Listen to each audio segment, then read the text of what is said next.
Agaseke k'amakuru mu Karere ngapfunduriye muri Kongo Kinshasa. Imitwe twirwaneho na FCM turakuwa mbere hano drone 3 za kamikaze ry'ingabo zirwana kubanirwa leta ya Kongo Kinshasa. Ni nyuma ko arashize iminsi 3 nta mirwano ikomeye ihuza impande zombi. Kwa mbere imirwano bere mu gace ka .0 muri teritwari ya Fizi na Kivu Amajyepfo. Amakuru agera mu kinyamakuru bwiza cyo mu Rwanda no ko mu masaha y'igicamunsi ry'ingabo za leta ya Kinshasa rigizwe na FARDC, ingabo z'u Burundi, iza Tanzania, wazarendo n'abacancuro bagabye ibitero kuri twirwaneho isanzwe ufatanya urugamba na FCM turua. Imirwano bere mu gace ka .0 gusa birangira ingabo zo kurwanira leta zisubijwe nyuma FARDC n'abayifasha ku rugamba baje kwitabaza drone ntoya. Birangira FCM turana twirwaneho bahanuwemo 3 nk'uko amakuru agera ku gitangazamakuru abyemeza. Umuvugizi wa FCM Lawrence Kanyuka abinyuje ku rubuga rwa X yashinje ingabo za leta kuba zikomeje kwica itegeko ryo guhagarika imirwano ku buryo bugaragara kandi bunagambiriwe. Ibyo yashimangiye ko bigaragaza ko busuzugura amasezerano yasinywe hagamijwe amahoro. Yunzemo ati ibi bikorwa by'ubuhutsi ndetse n'ubugizi bwa nabi n'ubushotoranyi bukomeye kandi bangabira imbaraga zose zikoreshwa mu rwego rwo kugabanya ubushyamirane no kugera ku gisubizo cy'amahoro. Leta ya Kongo yagabye bira bitero mu gihe yari yemeye kwizubahiriza agahenge yasabwe na Perezida Joel Nsongora.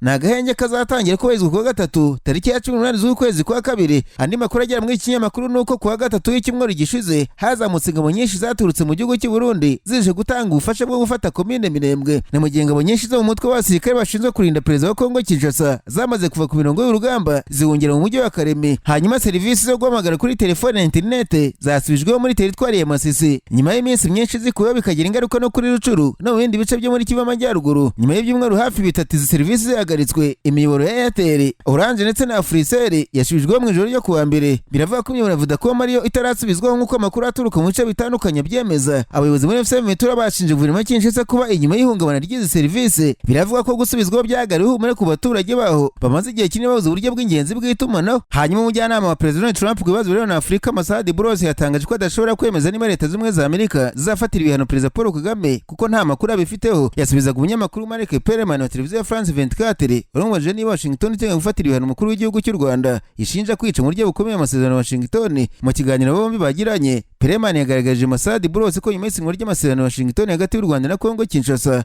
nta cyizere gihinduka ku butaka kuko imirwano igikomeje. Ubwo amubazaga niba aya masezerano yarananiwe kugera ku ntego yayo, undi yamushubije ko ari amasezerano ari intangiriro. Ati amasezerano ntiyigeze ananirwa kugera ku ntego, turacyari mu ntangiriro. Amasezerano ya Washington y'intangiriro si iherezo ry'umukino. Iherezo ry'umukino ni ukugira amahoro yuzuye n'ituze mu karere. Ibyo ariko n'urugendo kandi bifata igihe. Bros yavuze ko icyiza cy'amasezerano ya Washington ari uko yubakiye ku zindi nzego zigamije gukemura amakimbirane n'uburasirazuba bwa Kongo z'imyuganiro bya Doha imaze igihe bihuza Kinshasa na Ventura ndetse ko leta z'ubumwe za Amerika zibishyigikiye cyane. Uyu mujyanama wa Trump cyakora yavuze ko Amerika babajwe cyane no kubisinywa ry'amasezerano ya Washington ryarakurikiwe n'imirwano yasize mu Ventura yigaruriye umujyi wa Uvira wa kabiri munini muri Kivu Amajyepfo. Ati twabajwe cyane n'ibyabaye mu minsi mike yakurikiye isinywa ry'amasezerano. Noneho tekereza ibyari kuba tuza ko tudafite amasezerano ibintu byari kuzamba kurushaho. Abajijwe ukwiye kubazwa ibyabaye, Bros yasubije ko rwose Ventura ishyigikiwe n'u Rwanda yigaruriye umujyi wa Uvira biragaragara. Peremani yabaje Masadi Bros niba Perezida Paul Kagame yaragambaniye icyizere agiriwe n'ubuyobozi bwa Trump.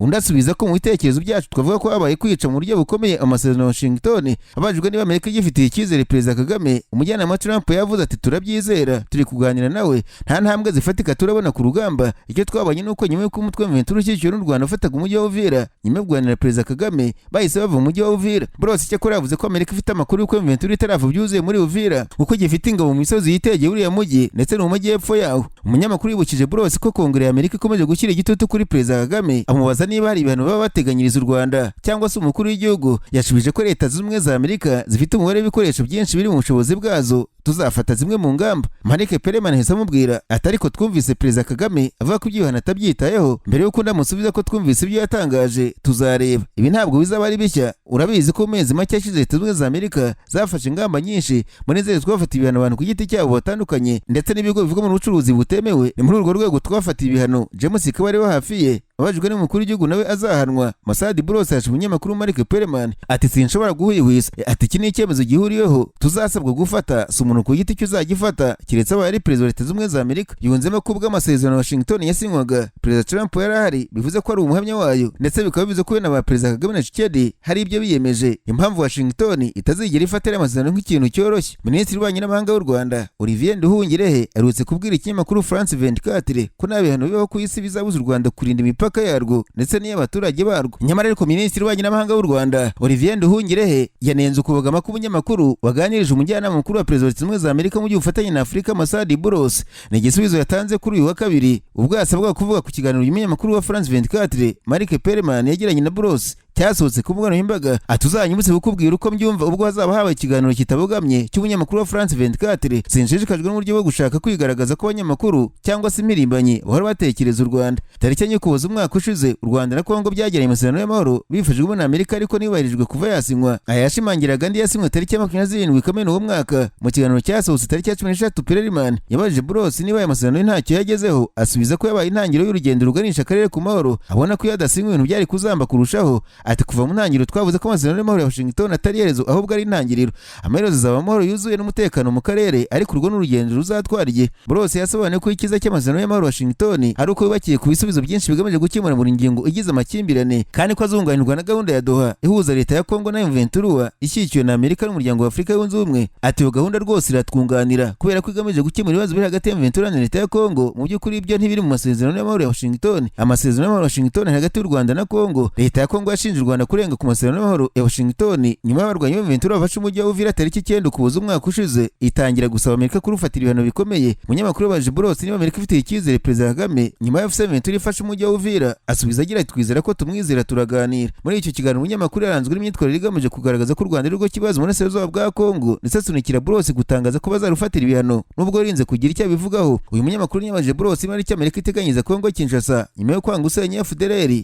ahubwo agahitamo gukomeza kuwufasha nubwo leta ya Kongo isabira u Rwanda ibihano irushinja kurenga ku masezerano y'amahoro ntiratangira gusenya umutwe, ahubwo bivuga ko abarwanyi babo benshi baba mu muce bigenzurwa M23. Amakuru bigaragara ko ari ikinyoma nk'uko ikinyamakuru Igihe cyo mu Rwanda kibyandika. Minisitiri Nduhungirehe aherutse kwibutsa leta ya Kongo ko hari abarwanyi benshi ba FDLR binjijwe mu gisirikare cya leta ya Kongo, abo bakaba bakorera mu muce bigenzurwa na leta ya Kongo. Hanyuma ibyamamare umukino w'iteramakofe Mike Tyson na Floyd Mayweather biteganyijwe ko bazakina umukino w'imurika muri Kongo Kinshasa mu kwezi kwa kane nk'uko bivugwa n'ikinyamakuru The Ring magazine. Mike Kopinger, umwe mu banyamakuru bazwi umukino w'iteramakofe, yatangaje muri iki kinyamakuru ko uyu mukino uteganyijwe ku tariki 25 Mata ahereye ku makuru ahabwa n'abari kuwutegura. Mu cyumweru gishize Mike Tyson yatangarije ikinyamakuru cy'imyidagaduro TMZ kuri uyu mukino ati yego uzaba, gusa igihe nawe uzabera byari bitaramenyekana. Umukino w'imurika cyangwa se exhibition bout usobanuye ko utabarwa mu mukino yemewe w'iteramakofe ry'umwuga. Tyson na Mayweather bafatwa nk'abo mu bateramakofe baranze imyaka 40 ishize mu byiciro bakinagamo mbere yuko bakukuruka cyangwa se bagarika gukina by'umwuga.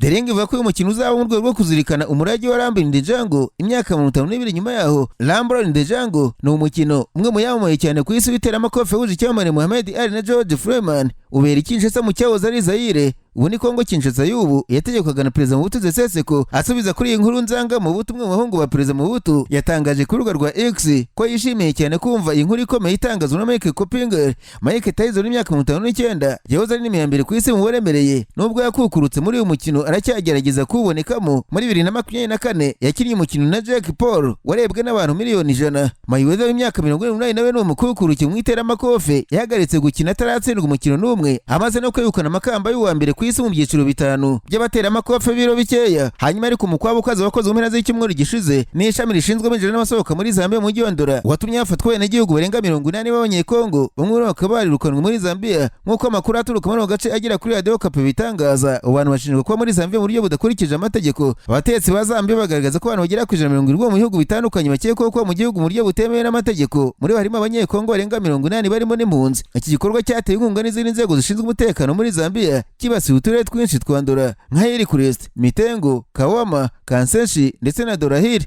Nararanganisha amaso ibinyamakuru byandikirwa muri Uganda. Abanyamakuru bakiza amakaramu ku mpapuro barandika banditswe umuryango wa Byanyima uzwi cyane muri politiki ya Uganda bandikiye komisiyo y'uburenganzira bwa muntu y'icyo gihugu usaba gusubira mu kibazo cya Dr Kiiza Besigye ufunze, ugategeka ko ufungurwa ku mpamvu zo kwita ku magara ye kuko yenda kumucika. Mu ibaruwa yanditswe n'abantu bagize umuryango wa Byanyima barimo Anthony Byanyima, Marita Byanyima, Abraham Byanyima na Olivia Byanyima, bavuze ko ubusabe bwabo nta buhure n'ifungwa ry'umukwe wabo, ahubwo bashaka ko leta imenya ko ubuzima bw'imfungwa buhangayikishije. Umuryango wa Muzehe Boniface Byanyima Byanyima urazwi cyane muri Uganda ndetse by'umwihariko mu nshuti bafitanye na Perezida Museveni. Umuryango wa Byanyima uzwi cyane muri iki gihe kubera umukobwa we Byanyima ukuriye ishami rya Loni rishinzwe kurwanya sida, akaba n'umugore wa Dr Kiiza Besigye. Ikinyamakuru Report cyavuze ko uyu muryango wavuze ko komisiyo yasuye Besigye mu mezi 6 ashize kandi ko kuva icyo gihe byinshi byahindutse, bakwiye kongera kumureba uko amerewe nabi muri gereza agafungurwa ku mpamvu z'ubuzima kandi ko itegeko nshinga rya Uganda ribiteganya. Uyu muryango mu ibaruwa yawo wavuze ko ubuzima bw'umuntu ufunze ugeze mu zabukuru kandi asanganwa ibibazo by'ubuzima bukwiye kwitabwaho kuko bwahinduka akanya kareka kose. Akaba ariyo mpamvu basaba komisiyo y'igihugu y'uburenganzira bwa muntu kongera gusura Besigye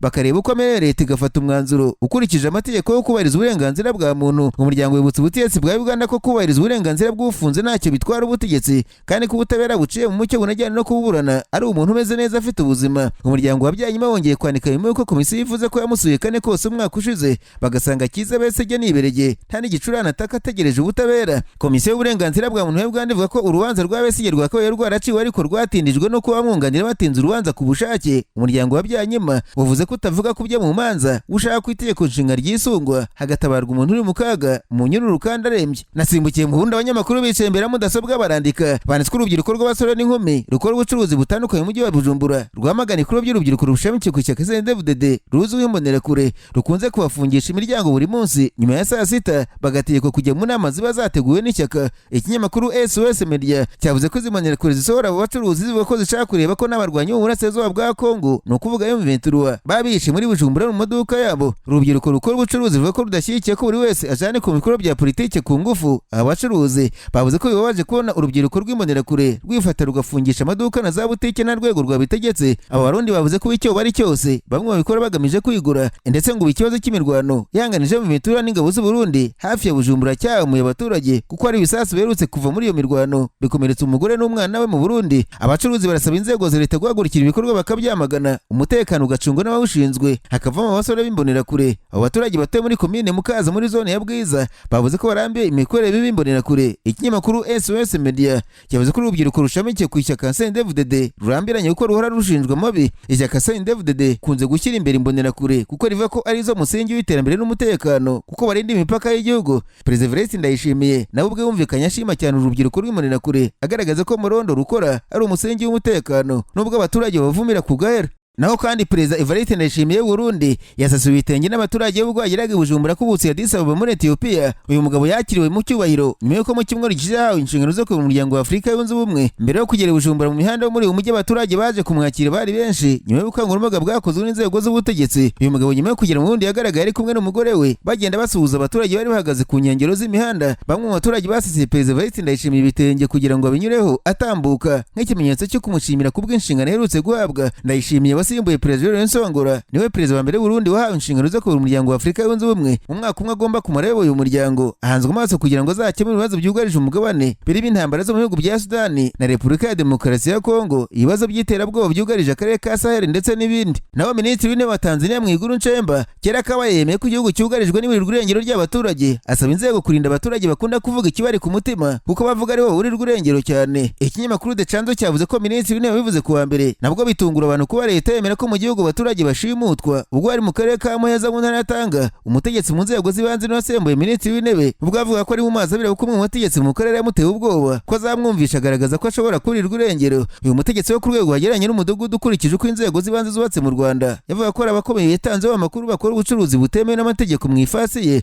aterwa ubwoba ngombwa ko yishinganisha. Minisitiri w'Intebe wa Tanzania yavuze ko ibibazo nk'ibi by'abantu barirwa irengero byugarije Tanzania yise asaba abategetsi ko bakwiye kurinda abaturage bose batinyuka bakavuga ati umuntu utobora akavuga nk'uyu mumurinde mutirindishije kuko ibintu ahangaha ntibyoroshye. Ikinyamakuru The Chanzo cyanditswe ko kuvugisha ukuri kubera mu gihugu byakozwe na Minisitiri w'Intebe ari intambwe ikomeye kuko iki gihugu cyakunze kurwana no guhisha ukuri ku bihari kandi abantu bicwa abandi bakurirwa irengero bazizwe gusa kuvuga ibitagenda mu gihugu. Imiryango irengera uburenganzira bwa muntu muri Tanzania yakunze kunenga leta y'iki gihugu guhakana nkana ibibazo by'abantu barirwa irengero cyane cyane abarwanya ubutegetsi n'imirimbanye, ikerekana ko kubihakana ari ukubitiza umurindi. Agaseke k'amakuru mu karere ngafunikire muri Kenya abanyamakuru bakoze babaje baburino barandika barizwa Vice Perezida wa Kenya Professor Kindiki Kithure yakuri inzira ku murimo ishyaka ODM rivuga ko rizashyigikira Perezida William Ruto mu matora y'umwaka utaha rigahabwa umwanya wa Vice Perezida asanganwe. Yavuze ko uyu mwanya wenda korwaho nta uzawumukuraho nubwo byagenda gute. Perezida w'ishyaka Dr Odinga umuvandimwe wa nyakwigendera Odinga eribuze kuvuga ko ishyaka ODM rizashyigikira Ruto ariko nawe ategetswe kuba umwanya wa Vice Perezida. Ikinyamakuru Daily Nation cyavuze ko Kindiki Kithure yavuze ko adatewe ubwoba n'abatangiye gushaka umwanya wa Vice Perezida kuko uburyo afasha Perezida William Ruto kuzuza inshingano no kugeza iterambere ku baturage byivugira hamwe no ko na wundi wahabwa uwo mwanya. Ubwo yari mu ntara y'Amerika ku cyumweru Kindiki yabwiye abaturage ko nawe yumvise ishyaka ODM rivuga ko rishaka umwanya we ariko hamya ko nawo bazabona kubivuga ari icyuka barimo gusa no kwiye kubigiraho ikibazo. Uyu mugabo bahimba ko intare icakiri idatonomye yavuze ko uyu munsi yari Vice Perezida kandi ateze kuva kuri uyu mwanya ahubwo nyuma yawo ashobora kuzamuka akagira imbere mu bica amarenga ko yazasimbura Perezida William Ruto ubwo azaba arangije manda ze. Professor Kindiki wasimbujwe rigati gashagwa ko uyu mwanya yavuze ko nk'umuntu uzi gukina neza politike z'igihe cyo kuvuga n'igihe cyo guceceka